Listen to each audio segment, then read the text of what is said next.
오늘 우리에게 주시는 하나님의 말씀은 잠언 5장 1절에서 14절 말씀입니다. 잠언 5장 1절부터 14절 말씀입니다.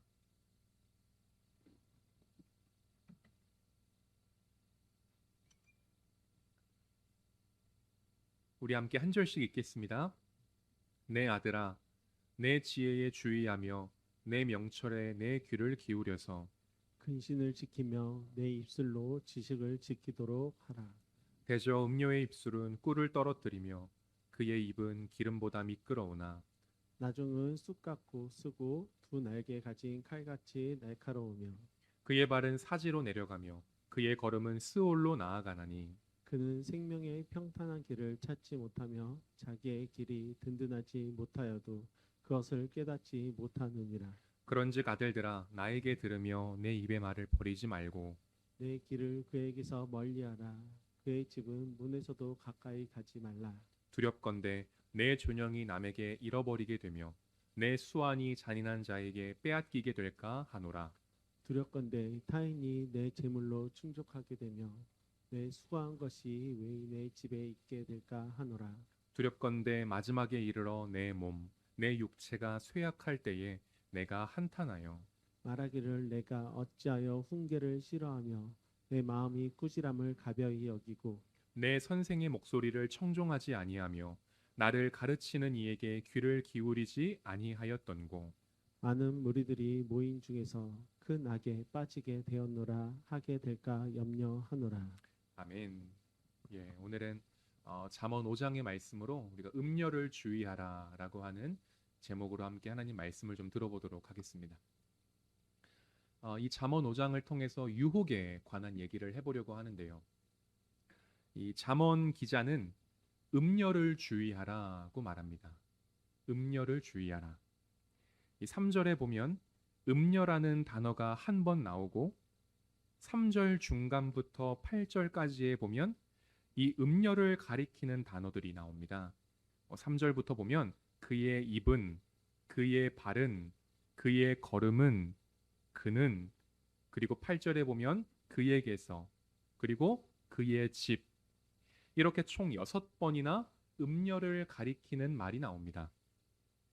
이처럼 오늘 본문은 거듭 우리에게 이 음녀라고 하는 존재를 주의하라라고 말합니다. 그런데 저는 전에는 몰랐는데요. 잠언을 여러 번 매일 그 일수에 맞게끔 읽으면서 매월을 보내지만 이 잠언 5장을 읽으면서 한 번도 이런 생각을 안 해봤는데요. 제가 어느 영상을 참조하면서 보다가 그 목사님께서 이런 말씀을 하시더라고요. 아니, 여자 입장에서는 좀 억울하겠다. 왜 하필 음녀인가? 세상에 음녀만 있나? 음란한 남자들도 있는데 음남이라고도 적을 수 있지 왜 음녀라고 적나? 라는 그런 말을 하시길래 그렇게도 생각할 수 있겠구나 싶었습니다. 그래서 혹 이 자리 가운데에서도 또 난 음녀라고 적힌 이 잠언 5장이 마음에 들지 않는다. 난 오늘 말씀 듣지 않겠다. 라고 하는 분이 혹 있을 수 있을까 봐 싶어 제가 이 음녀라고 하는 단어를 조금 정리해 볼 필요가 있겠다라고 생각이 들었습니다. 그래서 먼저 이 음녀가 대체 어떤 의미인가를 살펴보고 오늘 본문 속으로 들어가 보도록 하겠습니다. 국어사전에 보면 이 음녀란 성격이나 행동이 음란하고 방탕한 여자라고 정의합니다. 하지만 히브리 원문에 보면 한 가지의 의미가 더 있습니다. 그게 어떤 의미냐면 곁길로 가다, 곁길로 가다, 또 이탈하다 라고 하는 의미가 또 있습니다. 그러니까 음녀란 단순히 음란하고 방탕한 이 여성만을 의미하는 것이 아니라 음녀란 나를 하나님이 아닌 곁길로 가게 하거나 또 하나님으로부터 이탈하게 하는 그 모든 것이라고 볼 수 있습니다. 그러니까 만일 누군가 이 5장에 적혀 있는 이 음녀가 대체 어떤 여자냐, 어떤 여자길래 이렇게 사람을 아주 날카롭게 넘어뜨리고 유혹하냐라고 묻는다면 여기에 적힌 음녀는 그 음녀, 여자일 수도 있지만 너를 그리고 나를 그리고 모든 인간을 하나님으로부터 곁길로 가게 하고 또는 하나님으로부터 이탈하게 하는 그 모든 것, 돈이 될 수도 있고 자녀가 될 수도 있고 직업이 될 수도 있고 그 어떤 것, 나를 하나님으로부터 멀리하게 하는 그 어떤 것이 음녀야 라고 말해주시면 좋겠습니다. 그러면 1절부터 한번 보겠습니다. 1절과 2절에 보면 주의하며 귀를 기울여서 근신과 지식을 지키도록 하라 라고 말합니다. 이러한 내용은 잠언에서 자주 볼 수 있는 표현입니다. 3장 첫 부분에도 보면 나의 법을 잊어버리지 말고 또 나의 명령을 지키라 라고 말합니다. 비슷하죠? 또 4장에도 보면 아비의 훈계를 들으며 그리고 명철을 얻기에 주의하라 라고 말합니다. 이처럼 잠언에는 우리를 깨우는 표현들이 많이 적혀 있습니다. 주의해라, 귀를 기울여라, 지켜라. 이러한 표현들이 상당히 많이 적혀 있습니다. 왜 그럴까요? 왜 잠언에는 유독 이러한 우리를 깨우는 표현들이 많이 적혀 있을까요? 제가 전에 이 잠언이라는 말이 무슨 뜻이라고 했는지 혹시 기억하십니까? 한 두어 가지를 꼽아 드렸었는데요. 그 대표적으로 잠언이라는 말에 담긴 뜻은 툭 찌르는 말이라고 말씀드렸습니다. 칼로 이 정육점에 가면 이 부드러운 살코기를 하나 탕 도마 위에 떨어뜨려 놓고 그 정육점 사장님이 칼로 쑥 찌르는 그런 것과 같은 이 잠언이 꼭 그런 겁니다. 이 도살장에 우리의 마음을 착 올려놓고 칼로 쭉 찌르는 거예요. 근데 왜 찔러요? 살다 보면 예기치 않게 이런 일 저런 일로 우리 마음이 지치고 피곤하고 힘들고 쇠약해져서 전과 같지 않게 마음이 돌처럼 딱딱해질 때가 있잖아요. 그죠? 항상 365일 24시간 매일매일 하나님 말씀이 즐겁고 재밌고 꿀같고 아름답습니까? 저는 그렇지 않더라고요. 때로는 아무리 좋은 하나님의 말씀도 그냥 지나가는 소리로 들려요. 때로는 아무리 좋은 하나님의 말씀도 전혀 들리지가 않습니다. 내 말처럼 들리지 않고 나에게 하는 말씀으로 들리지 않고 저거는 저 아무개한테 하는 말이야. 난 필요 없어. 이렇게도 들리고 그렇지 않습니까? 그때 무감각해진 우리 마음을 깊숙이 찔러 다시 부들부들한 살코기처럼 만들어주는 것이 바로 이 잠언입니다. 잠언. 그래서 잠언에는 우리가 듣기 좋은 달콤한 말보다는 살랑살랑거리는 봄바람 같은 말보다는 쓴소리가 더 많습니다. 이렇게 해라. 저렇게 해라. 내 아들들아, 나의 법을 잊지 마라. 네 마음에 두라. 지키라. 귀를 기울이라. 쓴소리가 많이 적혀 있습니다. 3절에 보면 대저 음녀의 입술은 꿀을 떨어뜨리며 그의 입은 기름보다 미끄러우나 라고 말합니다. 입술에서 꿀이 떨어지고 입이 기름보다 미끄럽다는 건 무슨 말일까요? 입술에 꿀이나 기름을 발랐다는 말일까요? 이 말은 성적인 유혹을 뜻합니다. 성적인 유혹. 여러분, 입술에는 여러 기능이 있습니다. 근데 입을 맞추는 기능도 있습니다. 그렇죠?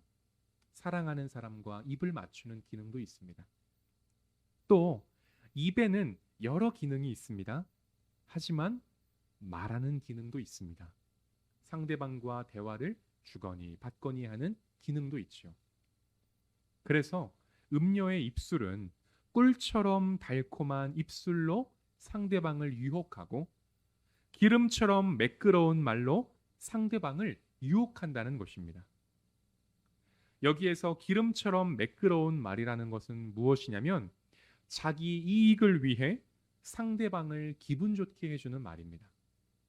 다시 말하면 아첨 하는 말이죠. 아, 너무 잘 어울려요. 마음에도 없는데. 와, 진짜 멋있으세요. 마음에도 없는데. 아, 은혜 많이 받았습니다. 실은 그렇지 않은데. 우리는 살다 보면 이렇게 내 이익을 위해 누군가에게 아, 기분 좋게 해주는 말을 함으로써 기름처럼 매끄러운 말을 할 때가 있습니다. 때로는 그러한 말이 상황에 따라 필요합니다. 그러나 대개 이러한 말들은 좋지 않은 말들이죠. 우리 주변에 이렇게 기름보다 매끄러운 말, 기름처럼 미끄러운 말들을 혹시 어디서 들어보신 적이 있으세요? 대표적으로 이 정치인들의 공약이 그러합니다. 그렇지 않나요? 이 선거철이 되면 자주 듣는 말이 있습니다. 기호 몇 번, 저 아무개를 뽑아주시면 우리 지역을 위해, 우리 나라를 위해 이것을 하겠습니다. 저것을 하겠습니다. 이렇게 바꾸겠습니다. 공약을 내걸죠. 그런데 우리는 잘 압니다. 저 공약은 기름처럼 매끄러운 말에 지나지 않는다는 것을 우리는 잘 압니다. 표라고 하는 자기 이익을 위해 상대방을 기분 좋게 해주는 말에 지나지 않습니다. 이러한 말이 바로 기름처럼 미끄러운 말입니다. 말 이야기가 나와서 지난 일을 하나 얘기하려고 하는데요. 전혀 잊고 있었다가 오늘 이 주제, 음료 그리고 달콤한 말, 이러한 주제를 준비하다가 문득 제 지난 일이 하나 생각이 났습니다. 저와 관련된 일은 아니었지만 제가 다니고 있던 교회에서 일어났던 일이었기 때문에 좀 주의 깊게 들었던 그런 일이 있었습니다.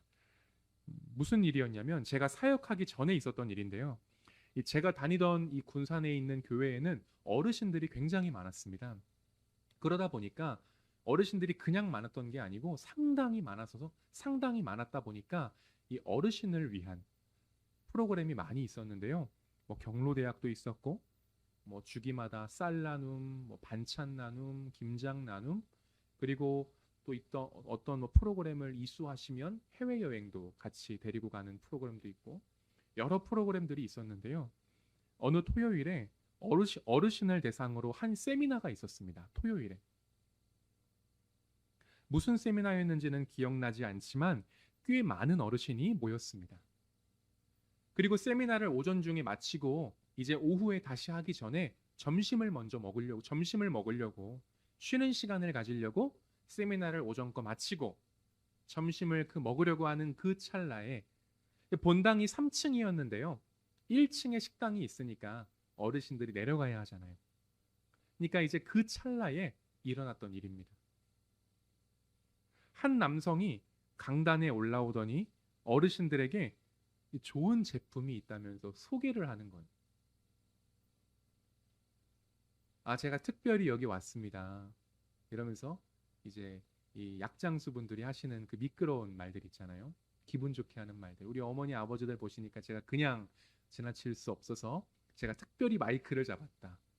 뭐 이 약은 어디에서 왔다. 아주 먹어보면 효과가 있다. 우리 어머니 아버지에게도 드렸더니 아주 좋아하시더라. 이 가격에 파는 게 아닌데 특별히 여러분들에게만 그렇게 팔겠다. 아니 그 약을 왜 하필 여기에 와서 이렇게 싸게 파는지는 모르겠지만 무튼 아주 기분 좋은 말들로 그곳에 있던 어르신들을 유혹하기 시작했습니다. 근데 되게 많은 사역자들이 이제 먼저 준비하려고 1층으로 내려갔고 거기에는 정말 어르신들밖에 남지 않았던 거예요. 근데 교회 간사님이 한 분 계셨는데 여자 간사님께서 맨 마지막에 남아서 어르신들을 다 모시고 내려가려고 맨 마지막에 남아 있었는데 뭔가 그 상황이, 뭔가 그 말이, 그리고 뭔가 이 지금 진행 상황이 이상하다. 뭔가 이상하게 돌아간다. 라는 걸 인지했던지 담임 목사님께 찾아갔고 담임 목사님께 말씀을 드렸더니 담임 목사님이 바로 오셔서 그분을 내쫓았습니다. 그리고 그 자리에서 허리 숙여 사과했습니다. 제가 누가 왔는지를 더 체크하지 못했고 이러한 내용들을 여러분들에게 전달했다는 것에 깊이 사죄드립니다. 그리고 그 다음날 주일에도 그 상황을 말씀을 드리고 공개석상에서 사과했습니다. 여러분, 누군가는 말이라고 하는 걸 자기 이익을 위해 사용합니다. 또 누군가는 말이라고 하는 걸 하나님의 나라를 위해 사용합니다. 이게 바로 말이 가진 파괴성입니다. 사절에 보면 나중은 쑥같이 쓰고 두 날 가진 칼같이 날카로우며 라고 말합니다. 이 말은 달콤한 말에 넘어가는 사람의 나중은 쑥처럼 쓴 결과를 맞이하게 되고 또 두 날 가진 칼처럼 상처 입고 손해 본다는 것을 말합니다. 그리고 5절과 6절에 나오는 5절과 6절에 보면 그는 5절과 6절에 나오는 여기에서 그는 음녀입니다. 음녀. 이 5절과 6절에는 음녀에 중독된 삶은 어떤 삶인지를 말해주는데요. 그의 발은 죽을 곳으로 내려가고 그의 걸음은 스올로 치닫고 이 스올이라고 하는 건 무덤 또는 죽음을 의미합니다. 그리고 그는 생명의 길을 지키지 못하고 또 자기 길이 불안정해도 그것을 깨닫지 못한다라고 말합니다. 이게 바로 하나님으로부터 이탈하게 하고 하나님으로부터 곁길로 가게 하는 나에게 취약한 그 음녀라고 하는 그 무엇에 빠진 삶의 결과입니다. 우리에게는 모두 약점이 있습니다. 하나님만큼이나 악한 영인 사단이 우리를 어쩜 그렇게 잘 아는지 굉장히 달콤한 말로 우리를 유혹하고 기름처럼 미끄러운 말로 우리를 넘어지게 하죠. 그리고 우리는 실제 여러 번 많은 숫자 넘어지곤 했습니다. 그렇기에 우리에게는 하나님의 말씀, 이 찌르는 말씀인 잠언과 더불어 우리를 구원해 주신 예수님의 말씀이 필요한 것이죠. 여기 5절에 보면 스올로 나아가나니라는 말이 있는데요. 이 말을 히브리어로 보면 우리 개역개정에는 그냥 스올로 나아가나니라고 적혀 있지만 히브리어로 보면 스올을 붙잡다라고 적혀 있습니다. 그러니까 이게 참 달콤한 것인 줄 알고 붙잡았는데 알고 보니 죽음이었던 것이죠. 결국엔 나를 죽음으로 이끌고 상처 입게 만드는 해로운 것이라는 말입니다. 7절과 8절에 보면 그런즉 아들들아 나에게 들으며 내 입의 말을 버리지 말고 내 길을 그에게서 멀리하라. 그의 집 문에도 가까이 가지 말라라고 말합니다. 잠언 기자가 지금 1절부터 6절에 이르기까지 음녀를 주의해라. 음녀란 이런 거다. 그는 우리를 달콤한 말로 유혹하고 기름처럼 미끄러운 말로 우리를 넘어지게 한다. 조심해라 라고 말하면서 그런데도 우리가 계속해서 음녀의 말에 넘어가고 음녀라고 하는 존재로 하여금 하나님으로부터 곁길로 가자 다시 한번 7절과 8절에서 우리에게 주의시키는 것입니다. 날카로운 칼로 우리의 둔탁해진 마음을 찌르는 거예요. 그런즉 아들들아 나에게 들으며 내 입의 말을 버리지 말라. 네 길을 음녀에게서 멀리해라.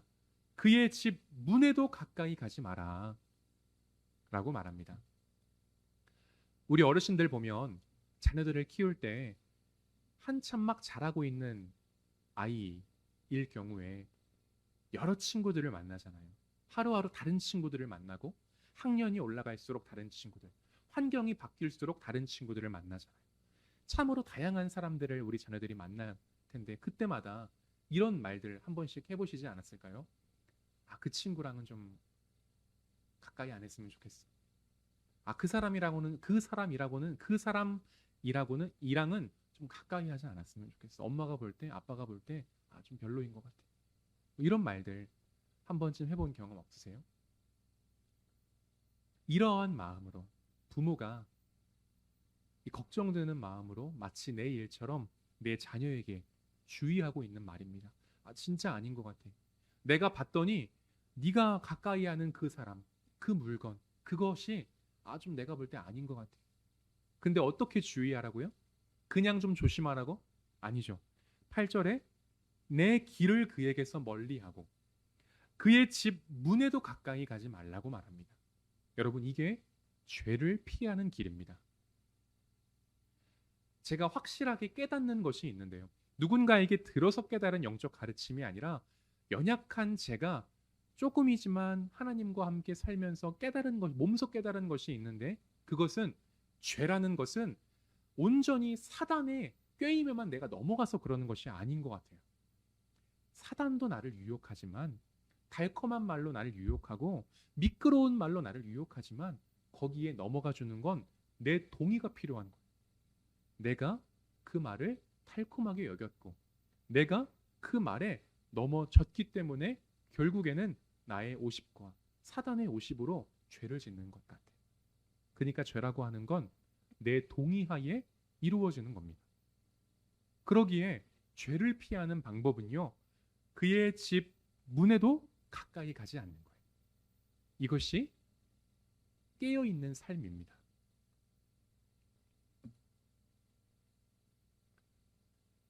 또한 오늘 본문에 비추어 보면 7절과 8절에서 이러한 쓴소리를 싫어하는 것에서부터 내 영이 병들기도 시작한다라고도 볼 수 있습니다. 굉장히 달콤한 말을 좋아하는 사람들이 있습니다. 구체적으로는 칭찬을 받지 않으면 몸서리 치는 사람들이 있어요. 내가 그 자리의 주인공이 되지 않으면, 내가 그 사람에게 칭찬을 받지 않으면, 내가 이 자리에서 인정을 받지 않으면 못 견디는 사람들이 있어요. 그러나 달콤한 말에 길들여지는 순간 내 영이 여러분 병들 수 있습니다. 그렇기에 우리는 달콤한 말보다는 쓴소리를 가까이 해야 합니다. 그런데 누가 쓴소리를 좋아하겠습니까? 하지만 쓴소리를 듣기 싫어하는 순간 내 영혼은 경직되기 시작하고 마치 단 것만 먹으면 당뇨에 걸리는 것처럼 이 쓴소리를 거부하는 순간 우리 영혼에는 동맥경화가 오기 시작합니다. 여러분, 그러면 내 영혼이 병들지 않으려면 반대로 어떻게 해야 될까요? 나의 영혼이 병들지 않으려면 우리에게 하나님이 공동체를 주셨죠. 나 혼자서만 이 땅에서 신앙생활하는 것 아니라 하나님은 우리에게 여러 사람이 함께 있는, 나와는 지극히 다른, 나와는 차원이 다른, 나와는 너무 다른 사람들이 모여있는 공동체를 주셨습니다. 그 사람들과 마음을 열어 대화해야 합니다. 더 정확히 말하면 나를 개방해야 해요. 그냥 예배만 드리고 슝 가버리는 것보다 예배를 드렸다면 내 주변에 있는 사람들에게 손을 뻗어 축복하는 시간에 축복도 하고, 또 사랑방 모임이 있다 그러면 그 모임에 찾아가서 함께 대화하면서 나를 개방할 줄 알고 상대방의 말을 수용할 줄 알아야 합니다. 그렇게 조금씩 나의 마음의 문을 열고 열어야 내가 병들지 않을 수 있습니다. 여러분, 우리가 대화를 한다고 할 때 대화라는 것이 어떤 거예요? 나의 생각을 상대방에게 관철시킨다거나 또는 나의 생각을 상대방에게 주입시키는 것이 대화입니까? 아니죠. 나는 이러한 생각을 가지고 있는데 집사님은, 권사님은 어떻게 생각하세요? 저는 이렇게 생각했는데 어떻게 생각하세요? 아, 그렇게 생각하시는구나. 그게 좀 더 좋은 것 같습니다. 근데 이 부분은 좀 이렇게 해야 하지 않을까요? 이러면서 서로 조율해 가는 거죠. 그러면서 새로운 진리를 발견해 가는 것입니다. 그게 거룩한 교회 공동체의 모습입니다.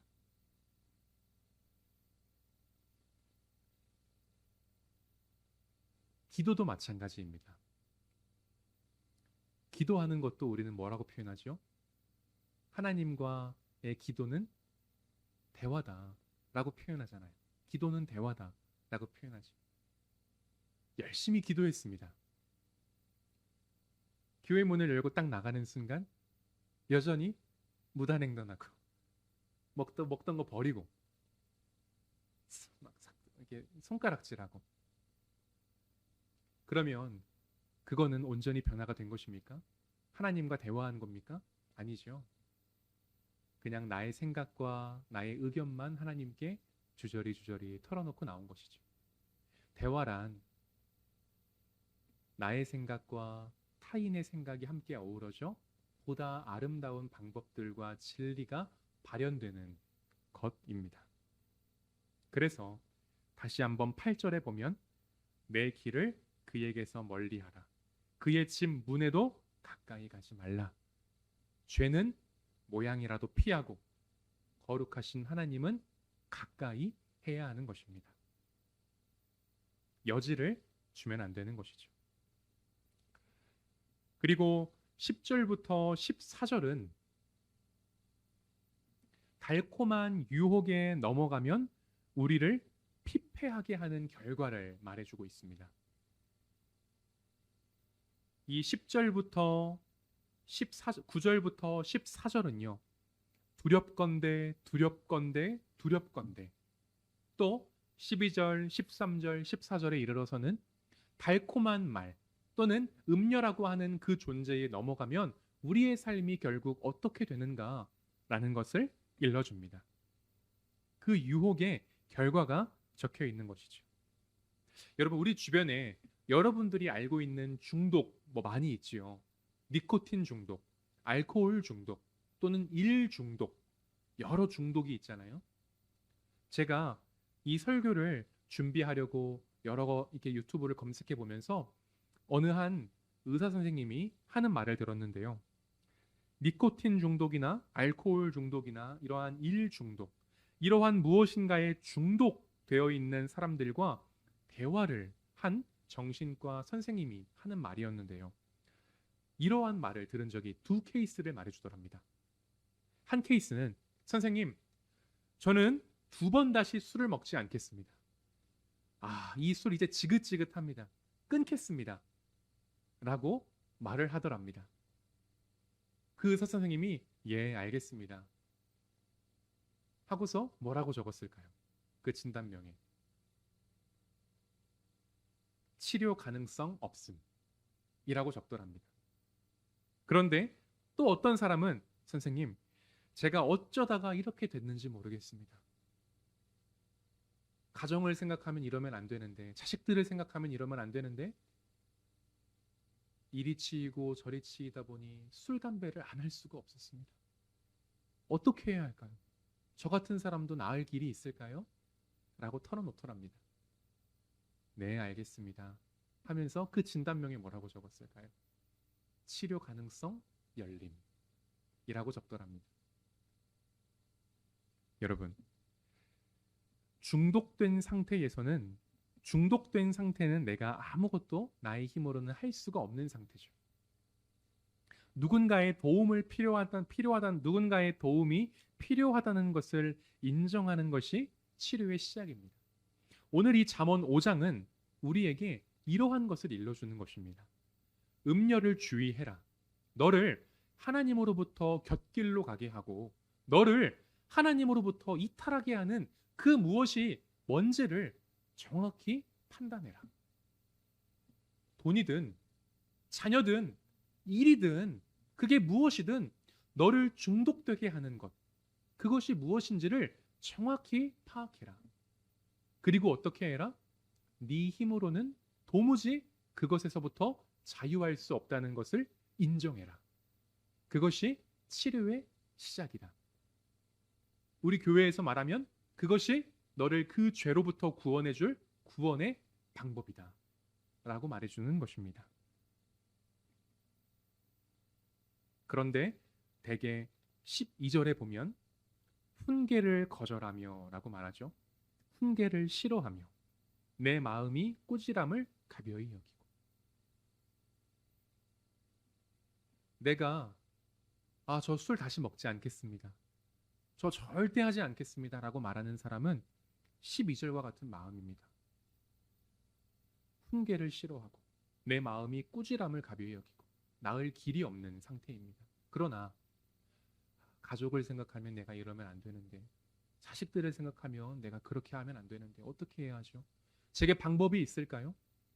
라며 자기를 성찰할 수 있는 사람은 훈계를 달게 받고 마음이 꾸지람을 들을 준비가 되어 있는 사람입니다. 또한 히브리 말로 보면 이 12절에 훈계를 싫어하며 라는 이 말은 그냥 단순히 거절하는 태도가 아니라 아주 완강하게 거절하는 태도입니다. 나한테 말하지 마세요. 전도도 우리 하다 보면, 지난주에도 그런 분들을 한번 만났는데, 부동산에 제가 들어갔는데 이렇게 신월제일교회와 이 주보와 이렇게 위생장갑이 든 상자를 건네니까, 어디요? 신월제 막 완강하게 거절하더라고요. 근데 제가 이제 어느 집사님이랑 있었거든요. 집사님이랑 둘이서 이제 저쪽으로 안 가고 한 번도 이쪽으로 안 가봐서 이 뒤쪽으로 가봤었거든요. 뒤쪽으로 가서 바로 부동산이 보이길래 거기 들어가서 전해준 건데, 그러고서 예, 알겠습니다. 저는 이제 제가 할 일을 한 거니까 이렇게, 그래서 뭐 예를 들어 뭐 먼지를 떨어뜨려라 하는 것처럼 또 툴툴 알겠습니다 하고 나오는데, 다시 저를 붙잡더라고. 저기요, 어느 교회라고요? 그 어디 있지? 여기요, 여기 신월제일교회 있잖아요 하니까 주세요 받더라고. 그리고 이렇게 40분 정도 그 주변을 뺑뺑 돌면서 전도를 하다가 돌아가는 길에 이제 사람이 별로 없어서 다시금 그 부동산이 사람이 많이 지나다니는 길목 같아서 그 앞에서 좀 더 한 10분 정도 하다가 오는데, 그분이 수고하셨어요 하고 이렇게 말을 하더라고요. 한 번 더 이제 뭐 교회 오세요라고 말하고 싶었지만, 그냥 제가 오늘 제가 할 일은 다 한 것 같아서 그냥 기도하는 마음으로 돌아왔는데, 전도도 하다 보면 받는 사람이 있고 귀 기울여 듣는 사람이 있고 또 반대로 완강하게 거부하는 사람이 있습니다. 그거는 우리가 할 수 있는 게 없어요. 본인의 삶을 돌아보면서 내 삶에 진짜 지금 필요한 게 무엇인가를 성찰하는 순간 발견하게 되는 것입니다. 말씀을 맺으려 합니다. 살다 보면 우리를 하나님으로부터 곁길로 가게 하거나 하나님으로부터 이탈하게 하는 그 존재, 사람일 수도 있고, 그 어떤 것들을 만날 새가 너무 많습니다. 지금 우리 주변만 해도 얼마나 많습니까? 그러나 하나님은 오늘 이 잠언 말씀을 통해서 우리에게 말씀하십니다. 내 선생의 목소리를 청종하지 아니하며 나를 가르치는 이에게 귀를 기울이지 아니하였던고, 많은 무리들이 모인 중에서 큰 악에 빠지게 되었노라 하게 될까 염려하노라. 우리에게 거듭 내 선생의 말을 들어라. 달콤한 말 듣지 말고 쓴소리도 좀 들어라. 네 힘으로는 그 중독된 상태에서 죄에서 벗어날 수 없다. 하나님의 말씀을 들어라. 거듭 우리에게 일러주는 것입니다. 여러분, 음녀를 주의하십시오. 그의 집 문에도 가까이 가지 마십시오. 쉽지 않습니다. 그러나 동의하지 마셔야 됩니다. 사단의 유혹에도 동의하지 마셔야 됩니다. 그렇게 남은 오늘 하루를, 이번 한 주를 보내시다가 거룩한 주일 우리에게 참 쉼을 주시고 기쁨을 주시려는 하나님 앞에 마음을 활짝 열고, 죄인 왔습니다. 은혜 주십시오. 그 은혜가 나를 중독과 음료로부터 벗어나게 할 수 있습니다 하는 믿음을 고백하시는 이번 한 주 되시기를 주님의 이름으로 빕니다. 우리 이 시간 주신 말씀을 기억하며 함께 기도하며 나아가도록 하겠습니다. 이 시간 오늘 말씀을 통해 혹 내 마음 가운데에 와닿는 구절이나 어떤 음성이나 어떤 이미지나 이런 것들이 있다면 여러분 붙잡고 기도하시기 바랍니다. 그리고 오늘 말씀과 같이 나를 자꾸 하나님으로부터 이탈하게 하고 벗어나게 하는 그 무엇이 있다면 생각해 보십시오. 그리고 하나님께 구하시기를 바랍니다. 그렇기에 우리 찬송가에 보면 천부여 의지옵소서 손들고 옵니다 라고 말하지 않나요? 나의 힘으로는 할 수 없지만 하나님께 두 손 들고 나옵니다. 나를 이 죄로부터, 이 사망의 그늘로부터, 이 음침한 골짜기로부터, 이 어두운 삶으로부터 구원해 주십시오. 그렇게 기도하며 나아갑시다. 우리 함께 통성으로 기도하도록 하겠습니다. 기도하겠습니다. 하나님, 오늘 이 저녁 찌르는 말씀인 하나님의 말씀을 들었습니다. 부족한 사람을 통해 전해진 말씀이지만 성령 하나님께서 이 자리에 모인 한 사람 한 사람에게 말씀하셨는 줄 믿습니다. 하나님, 우리 주변에는 음녀와 같은 존재가 너무나 많습니다. 우리 삶에는 우리를 하나님으로부터 곁길로 가게 하고 이탈하게 하고 벗어나게 하는 존재들이 너무나 많습니다. 어쩌면 지금도 예배를 드리면서도 우리 마음 한켠에는 하나님이 아닌 또 다른 무엇, 하나님이 아닌 또 다른 주인을 모시고 살아갈 수도 있을지 모르겠습니다. 그러나 주여, 내 힘으로는 그것을 벗어날 수 없고 내 힘으로는 그것을 떨쳐버릴 수 없고 내 힘으로는 그 중독된 상태에서 벗어날 수 없습니다. 하나님, 이 시간 두 손을 들고 주님 앞에 나아가오니 우리를 새롭게 하여 주시고 우리를 하나님으로 하여금 다시 그 길로 걷게 하옵소서. 다시금 하나님의 길을 걷게 하여 주시고 다시금 하나님의 말씀을 통하여 주님의 말씀을 달갑게 들으며 주님의 말씀에 청종하며 그의 집 문에도 가까이 가지 않는 은혜를 더하여 주시옵소서. 무엇보다 혼탁한 시대를 살아가고 있는 우리 교회의 아동부와 청소년부를 붙들어 주시고 청년부를 붙들어 주사 너무나 흔들리고 있는 이 가치관 속에서 너무나 흔들리고 있는 난무하는 이 진리들 속에서 하나님 믿음을 지키고 하나님 뜻을 지키고 삶을 지키고 마음을 지킬 수 있는 은혜의 은혜를 더하여 주시옵소서. 아버지, 교육부서를 지켜주시고 아버지, 거짓된 진리로부터 우리를 지켜 보호하여 주시옵소서.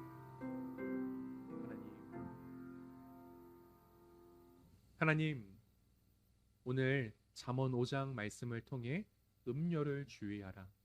내 마음 가운데에 있는 음료는 무엇인가? 나를 하나님으로부터 곁길로 가게 하고 나를 하나님으로부터 이탈하게 하는 것은 무엇인가? 또한 달콤한 말이라고 하는 것은 결국 나를 어떻게 만드는가를 잠시 보았습니다. 주님, 우리가 음료에 중독되지 않게 하옵소서. 우리가 달콤한 말에 익숙해지지 않게 하옵소서. 영적으로 당뇨에 걸리지 않게 하옵소서. 우리가 쓴 소리도 달가워하고 우리가 쓴 소리도 귀 기울일 줄 알게 하옵소서. 언제나 하나님의 말씀을 통해 나의 삶이 음료의 집에 가까이 하는 삶이 아니라 하나님의 집에 가까이 하는 삶 되게 하여 주옵소서. 이 자리에 모인 한 분 한 분의 삶을 붙들어 주시고 우리를 하나님이 쓰시기에 편안한 그릇으로 빚어 주시옵소서. 예수 그리스도 이름으로 기도드립니다. 아멘.